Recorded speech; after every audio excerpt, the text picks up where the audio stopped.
കാനായിലെ കല്യാണ വീട്ടിൽ അത്ഭുതം ചെയ്യാൻ യേശുവിന് സ്വന്തം ശരീരത്തിൽ സഹിക്കേണ്ടി വന്നിട്ടില്ല. നിങ്ങൾക്ക് ജോലി തരാനോ വീട് തരാനോ മക്കൾക്ക് കല്യാണം നന്നായിട്ട് നടത്താനോ നിങ്ങളുടെ സാമ്പത്തിക മേഖല മെച്ചപ്പെടുത്താനോ ആ അനുഗ്രഹങ്ങൾ ഒന്നും തരാൻ ഈശോയ്ക്ക് കുരിശിൽ സഹിക്കേണ്ടി വന്നിട്ടില്ല. കാരണം പഴയ നിയമത്തിലും ഈ അനുഗ്രഹങ്ങളെല്ലാം മനുഷ്യർക്ക് കിട്ടിയിരുന്നു. പഴയ നിയമത്തിൽ മനുഷ്യർക്ക് കിട്ടാതിരുന്നതും പുതിയ നിയമത്തിൽ മനുഷ്യൻ യേശുവിന്റെ വരവോടുകൂടി യേശുവിന്റെ മരണത്തോടുകൂടി മാത്രം കിട്ടിയതുമായ വളരെ ചുരുക്ക അനുഗ്രഹങ്ങളിലെ ഏറ്റവും പ്രധാനപ്പെട്ട അനുഗ്രഹമാണ് അവന്റെ ശരീരവും രക്തവും. നിങ്ങൾക്ക് വീട് വേണമെന്ന് പറഞ്ഞു, ജോലി വേണമെന്ന് പറഞ്ഞു, കർത്താവിന് വിരോധമില്ല. മക്കളെ വേണമെന്ന് പറഞ്ഞു, മക്കൾക്ക് പഠിക്കണമെന്ന് പറഞ്ഞു, മക്കൾക്ക് കല്യാണം നടത്തണമെന്ന് പറഞ്ഞു, മക്കൾക്ക് കുഞ്ഞുങ്ങൾ ഉണ്ടാവണമെന്ന് പറഞ്ഞു. തെറ്റില്ല, കർത്താവിന് വിരോധമില്ല. അപ്പൊ ദൈവം ഈ അനുഗ്രഹങ്ങളെല്ലാം തരികയാണ് നിങ്ങൾക്ക്. പക്ഷെ ഇതിനകത്തൊരു പ്രശ്നമുണ്ട്. പ്രശ്നം ഞാൻ പറയാം. കർത്താവ് ഈ അനുഗ്രഹം ഒന്നും തരാൻ അവന്റെ ശരീരത്തിൽ സഹിച്ചിട്ടില്ല. അപ്പൊ നിങ്ങൾ ചോദിക്കുന്നത് എന്താണ്? അവൻ ശരീരത്തിൽ സഹിച്ചിട്ടില്ലാതെ അവന് ഫ്രീ ആയിട്ട് തരാൻ പറ്റുന്ന അനുഗ്രഹമാണ് ചോദിക്കുന്നത്. അവൻ തരും. എന്നാൽ അവൻ പറയാണ്, മക്കളെ, ഞാൻ ഒരനുഗ്രഹം തരാൻ ഒരുപാട് സഹിച്ചിട്ടുണ്ട്. ആ അനുഗ്രഹം നിനക്ക് വേണ്ട. നിനക്ക് ജോലി മതി, വീട് മതി, മക്കളെ മതി, മക്കളുടെ പഠനം മതി, ആരോഗ്യം മതി, സൗഖ്യം മതി. ഞാൻ എന്റെ ശരീരത്തിൽ ഒരുപാട് സഹിച്ച് നിനക്കൊരു ഗിഫ്റ്റ് തന്നിട്ടുണ്ട്, നിനക്കത് വേണ്ട. ശ്രദ്ധിച്ച് കേട്ടെ, കാലിത്തൊഴുത്തിലേക്ക് ഈശോ പിറന്നു വീണത് കുർബാനയാവാനാണ്. ഈജിപ്തിലേക്ക് അമ്മയുടെ മാറിൽ പറ്റിക്കിടന്ന് -ഡിഗ്രി ഊഷ്മാവാണ്, മഞ്ഞ് തണുത്തുറഞ്ഞു കിടക്കുന്ന മലഞ്ചെരുവുകളിലൂടെ അമ്മയുടെ മാറ് പറ്റി പലായനം ചെയ്തത് കുർബാനയാവാനാണ്. 30 വയസ്സ് വരെ ആരാലും അറിയപ്പെടാതെ തച്ചപ്പണി ചെയ്ത് വീട്ടിൽ കഴിഞ്ഞത് കുർബാനയാവാനാണ്. 3 കൊല്ലക്കാലം അവന്റെ പരസ്യ ജീവിതത്തിൽ നന്മ ചെയ്ത് ചുറ്റി സഞ്ചരിച്ചത് കുർബാനയാവാനാണ്. ഭ്രാന്തനെന്നും സുബോധമില്ലാത്തവനെന്നും മദ്യപാനിയെന്നും വേശ്യകളുടെ സ്നേഹിതനെന്നുമുള്ള വിളിപ്പേരുകൾ അവന് മീതെ ചാർത്തപ്പെട്ടത് അവൻ കുർബാനയാവാനാണ്. ഗെത്സമനിയിൽ കണ്ണുനീര് ചോര പോലെ പെയ്ത സന്ധ്യയിൽ ഒലിവമരത്തിന്റെ ചുവട്ടിൽ കൈമുട്ടുകൾ കുത്തിയിരുന്ന പ്രാണവേദനയോടെ 33-കാരനായ മകൻ പൊട്ടിക്കരഞ്ഞുകൊണ്ട് അപ്പനോട് പറയും, ആകാശത്തിന്റെ അതിരുകൾക്കപ്പുറം എവിടെയോ മറഞ്ഞിരിക്കുന്ന എന്റെ അപ്പ, കഴിയുമെങ്കിൽ ഈ പാനപാത്രം അകന്നു പോകണമേ എന്ന് പറഞ്ഞ് പൊട്ടിക്കരഞ്ഞത് കുർബാനയാവാനാണ്. ഒറ്റ രാത്രിയിൽ അവനെ 4 കോടതികൾ വിചാരണ ചെയ്തത് കുർബാനയാവാനാണ്. അന്നാസിന്റെയും കയ്യാപ്പായുടെയും ഹേറോദിന്റെയും പീലാത്തോസിന്റെയും കോടതി മുറികളിൽ നാണം കെട്ടവനെ പോലെ നമ്രശിരസ്കനായി നീചനും നിന്ദിക്കപ്പെട്ടവനുമായി തലകുലിച്ചു നിന്നത് കുർബാനയാവാനാണ്. കൽത്തൂണിലേക്ക് കെട്ടിയിടപ്പെട്ട് കാരിരുമ്പിന്റെ കായബലമുള്ള പടയാളി ചാട്ടവാറുകൊണ്ട്, ചാട്ടവാർ എന്ന് പറയുമ്പോ ഉരുക്കിൻ കഷണങ്ങളും ഈയക്കട്ടകളും കാരിരുമ്പാണികളും ചേർത്തുണ്ടാക്കിയ ഒരു മാരകായുധമായിരുന്നു ചാട്ട. ആ ചാട്ട കൊണ്ട് 33-കാരനായ ഒരു ചെറുപ്പക്കാരന്റെ മൃദുല ശരീരത്തിലേക്ക് കാരിരുമ്പിന്റെ കരുത്തുള്ള പടയാളി ആഞ്ഞടിക്കുമ്പോ ഓരോ അടി കൊള്ളുമ്പോൾ അടിക്ക് ശേഷം ചാട്ട തിരിച്ചു വരുമ്പോൾ മാംസക്കട്ടകൾ പറഞ്ഞു തൂങ്ങി ചാട്ടയോടൊപ്പം തിരികെ വരുന്ന മാരക മരണവേദന സഹിച്ചത് കുർബാനയാവാനാണ്. പ്രിയപ്പെട്ടവരെ, പെറ്റതള്ള കണ്ണുനീരോടെ ആൾക്കൂട്ടത്തിന്റെ നടുവിൽ മകൻ അടിയേൽക്കുന്നത് കണ്ടു നിന്നത് മകനെ കുർബാനയാക്കാനാണ്. നിങ്ങൾ ജെറുസലേമിൽ വിശുദ്ധ നാട്ടിൽ പോയിട്ടുണ്ടെങ്കിൽ ഒരു കിടങ്ങ് കാണാം. രാത്രി മുഴുവൻ അടികൊണ്ട് വേദനിച്ച് ശരീരം അവനെ വീണ്ടും വസ്ത്രം ധരിപ്പിച്ച് രാത്രി മുഴുവൻ ഒരു കിണറ്റിലേക്ക്, പൊട്ടക്കിണറ് പോലൊരു കിടങ്ങിലേക്ക് കപ്പിക്കകത്ത് കയറിട്ട് തൊട്ടി കിണറ്റിലേക്ക് ഇറക്കുന്നത് പോലെ യേശുവിനെ കയറുകൊണ്ട് വരിഞ്ഞു കെട്ടി ഒരു കിടങ്ങിലേക്ക് ഇറക്കി രാത്രി മുഴുവൻ ആ കിടങ്ങിലാണ് ഇട്ടത്. ആ കിടങ്ങ് ഇപ്പോഴും ഉണ്ട് ജെറുസലേമിൽ. രാത്രി മുഴുവൻ അടികൊണ്ട് നുറുങ്ങുന്ന മരണവേദന എടുക്കുന്ന ശരീരവുമായി കണ്ണുനീരിലും ദുഃഖത്തിലും അവൻ പിടഞ്ഞത് കുർബാനയാവാനാണ്. പിറ്റേ പ്രഭാതത്തിൽ അവനെ വീണ്ടും വസ്ത്രം ധരിപ്പിച്ച് കാൽവരിയുടെ നെറുകയിലേക്ക് കൊണ്ടുപോകുമ്പോ കുരിശിന്റെ വഴിയുടെ ഫോട്ടോകളിൽ നമ്മൾ കണ്ടിട്ടുള്ള ഫോട്ടോയിലെല്ലാം ഈശോ നല്ല ആരോഗ്യത്തോടെ തോളത്ത് ലാഘവ ബുദ്ധിയോടെ ഒരു കുരിശെടുത്തോണ്ട് പോകുന്ന പടമാണ്. അതൊന്നും അല്ല കുരിശ് മരണം. യഹൂദ ചരിത്രകാരന്മാരായ ഒക്ടേവിയൻ, ജോസേഫൂസ് എന്നൊക്കെ പറയുന്ന ചരിത്രകാരന്മാർ യേശുവിനെ കുരിശിൽ മരിപ്പിച്ച കൊന്ന രീതി ചരിത്രത്താളുകളിൽ എഴുതി വെച്ചിട്ടുണ്ട്. അതെങ്ങനെയാണെന്നറിയാമോ? നെടുകയുള്ള കുരിശിന്റെ ഭാഗം നേരത്തെ തന്നെ കാൽവരിയുടെ മുകളിൽ നാട്ടിവെച്ചിരിക്കും. കുറുകെയുള്ള ഭാഗമാണ് ഈശോ ചുമക്കുന്നത്. അത് തോളിൽ വെച്ച് ചുമക്കുകയല്ല. അവന്റെ കഴുത്തിന്റെ പിന്നിലേക്ക് ഈ മരക്കഷണം, അവനേക്കാൾ 10 ഇരട്ടി ഭാരമുള്ള ഈ മരക്കഷണം ചേർത്ത് വെച്ച് കയറുകൊണ്ട് കെട്ടും. അപ്പോൾ ഈശോ ഗാഗുൽത്താമലയിലേക്ക് നടന്നു പോകുന്നത് കുരിശാകൃതിയിലാണ്. കുരിശിന്റെ വഴി പ്രാർത്ഥന ചൊല്ലിയിട്ടുള്ളവർക്കറിയാം, നമ്മൾ ഇങ്ങനെ വായിക്കും, അവൻ 3 തവണ വീണു.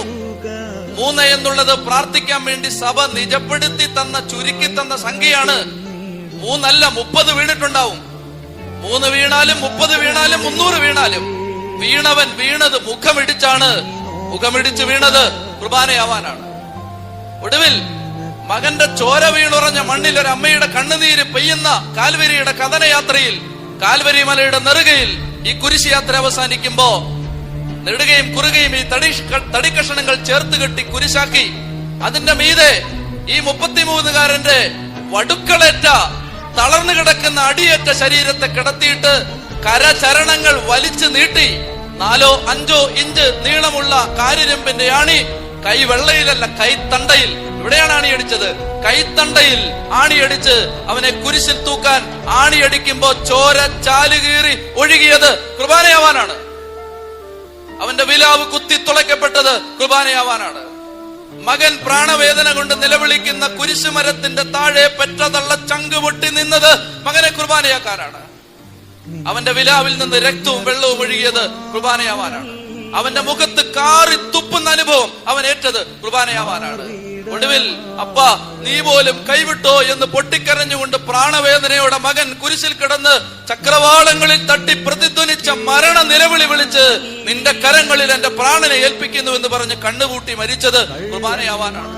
ദുഃഖം കണ്ണുനീരായി പെയ്ത ആ സായം സന്ധ്യയിൽ വാടിയ ചെമ്മിന്തണ്ട് പോലെ തളർന്നു കിടന്ന മകന്റെ മൃതദേഹത്തെ മടിയിൽ കിടത്തി പെറ്റതള്ള പൊട്ടി പൊട്ടിക്കരഞ്ഞത് മകനെ കുർബാനയാക്കാനാണ്. കടം വാങ്ങിയ കല്ലറയിൽ അവനെ അടക്കിയത് കുർബാനയാക്കാനാണ്. പ്രിയപ്പെട്ട സഹോദരങ്ങളെ, നിങ്ങൾ ശ്രദ്ധിച്ചേ, മരണവേദന എന്ന് പറഞ്ഞാൽ അത് കുറഞ്ഞു പോവും.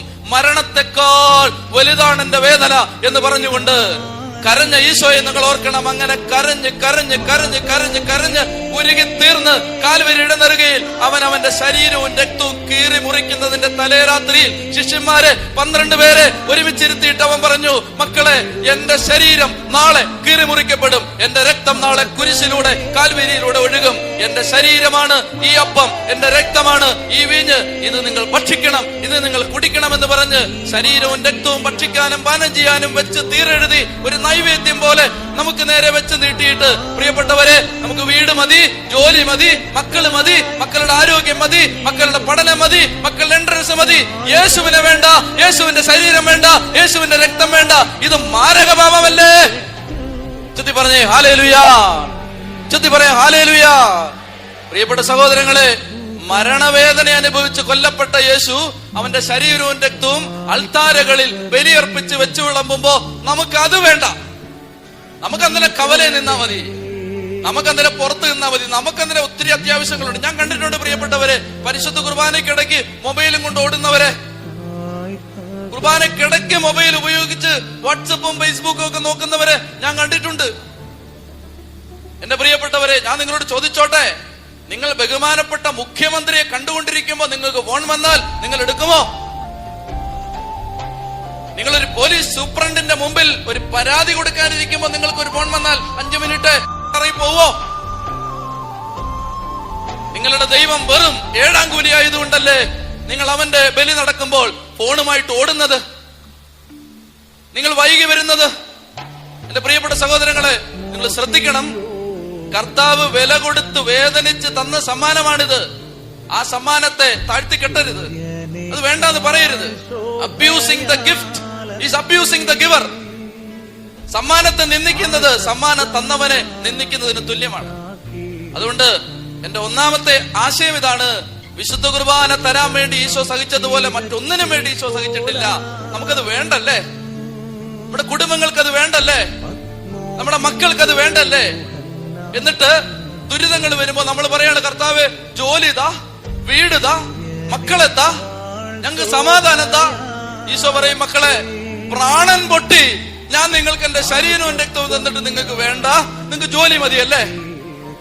10ാമത്തെ 20ാമത്തെ അനുഗ്രഹം മതി, നിങ്ങൾക്ക് 1ാമത്തെ അനുഗ്രഹം വേണ്ടേ? എന്റെ പ്രിയപ്പെട്ട സഹോദരങ്ങളെ, ഈ രണ്ടാമതായിട്ട് നമ്മൾ ചെയ്തുകൊണ്ടിരിക്കുന്ന ചില കാര്യങ്ങളുണ്ട് പ്രിയപ്പെട്ടവരെ, നമ്മൾ ചെയ്യരുത് ഒരിക്കലും. എന്ന് വെച്ചാൽ, ഞാൻ നേരത്തെ പറഞ്ഞു, നമുക്കൊരു ഫോൺ വന്നാൽ നമ്മൾ എടുത്തോണ്ട് ഓടും കുർബാനക്കിടയ്ക്ക്.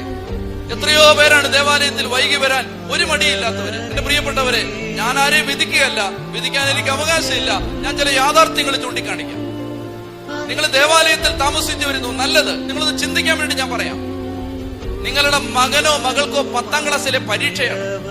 9:30 മണിക്ക് ഹോളിൽ കയറണം, 10 മണിക്ക് പോയാൽ മതി എന്ന് നിങ്ങൾ ഏതെങ്കിലും അപ്പനും അമ്മയും പറഞ്ഞിട്ടുണ്ടോ ഇന്ന് വരെ?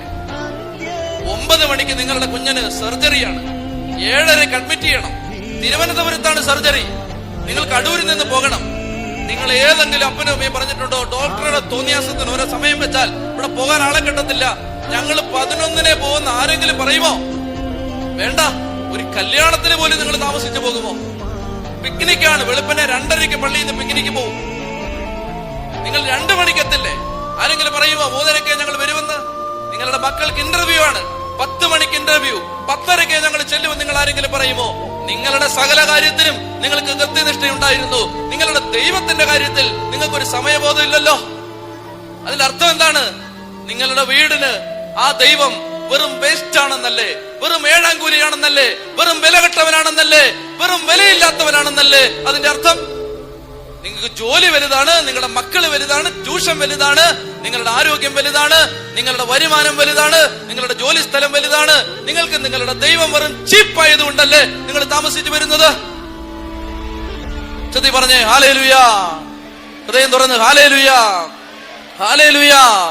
പ്രിയപ്പെട്ട സഹോദരങ്ങളെ, കർത്താവ് ഈ രാത്രി നമ്മളോട് പറയാൻ ആഗ്രഹിക്കുന്നത്, സാത്താൻ ചില തെറ്റായ ബോധ്യങ്ങൾ നമ്മുടെ തലയിൽ കുത്തിവെച്ചിട്ടുണ്ട്. ഇനി ഒരുപാട് പേരുടെ പരാതി എന്താണെന്നറിയാമോ? ഇത് ഒരുപാട് നീണ്ടുപോകുന്നു, ഇതെപ്പോ തീരും? ഒരുപാട് പേരുടെ പരാതി അതാണ്. ഇത് നട്ടെല്ല് പൊട്ടുന്നു, ഞങ്ങൾക്ക് ഭയങ്കര വേദനയാണ്, കാലിന് വേദനയാണ്, കൈക്ക് വേദനയാണ്. പ്രിയപ്പെട്ടവരെ, ഒരു കാലത്ത് ഞാനും അങ്ങനെ ചിന്തിച്ചിട്ടുണ്ട്. ഞാൻ അങ്ങനെ വിചാരിച്ചിട്ടുണ്ട്, ദൈവമേ, ഇതിന് മാത്രം മനുഷ്യനെ എന്തിനാ ബുദ്ധിമുട്ടിക്കുന്നത്? ചെറിയ 10-15 മിനിറ്റ് കൊണ്ട് ചെറിയ കുർബാനയൊക്കെ ചൊല്ലി ആളുകളെ വിട്ടൂടെ? പ്രിയപ്പെട്ട സഹോദരങ്ങളെ, ദൈവം എനിക്ക് മറുപടി തന്നു. ഞാൻ ആ മറുപടി നിങ്ങളോട് പറയാം. ദൈവം ചോദിക്കുന്നത് ഇങ്ങനെയാണ്: മക്കളെ, നിങ്ങൾ എന്താണ് ബലിപീഠത്തിൽ ആഘോഷിക്കുന്നത്? നിങ്ങൾ ഞായറാഴ്ച വന്നിട്ട് എന്താ ഓർക്കുന്നത്? കർത്താവേ, നിന്റെ മരണമാണ് ഓർക്കുന്നത്. എന്റെ മരണം എന്താണെന്ന് നിനക്കറിയാമോ?